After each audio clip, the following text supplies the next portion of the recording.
Hey everyone, today I'm going to teach you how to become invisible on Waze so other users can't see your location or activity while you're driving. Without any further ado, let's get started. First, direct your attention to the upper left corner of your screen where you'll notice three horizontal lines, commonly known as the menu icon.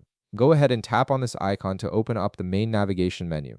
This is where you'll find all of Waze's primary settings and features that control your account and how you interact with the app. Once the menu opens up, you'll see several options listed. Look for and tap on View Profile. This option takes you to your personal profile page where you can manage your visibility settings, view your driving statistics, and customize how other Waze users see you on the road. Your profile is essentially your identity within the Waze community, so this is where you control your presence.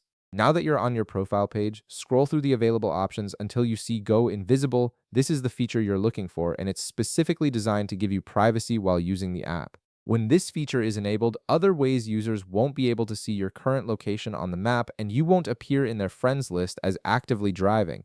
This is particularly useful if you prefer to navigate privately without broadcasting your movements to your Waze connections. Right beside the Go Invisible option, you'll notice a toggle button. Simply tap on this toggle to switch it on. Once you activate it, you'll immediately become invisible to other users on the platform. The toggle will change color or position to indicate that the invisible mode is now active, giving you complete privacy while still allowing you to benefit from all of Waze's navigation features and real-time traffic updates. And that's it. You've successfully enabled invisible mode on Waze, giving you the privacy you need while still enjoying all the app's navigation capabilities. If this video helped you out, be sure to leave a like, subscribe, and I'll see you in the next one.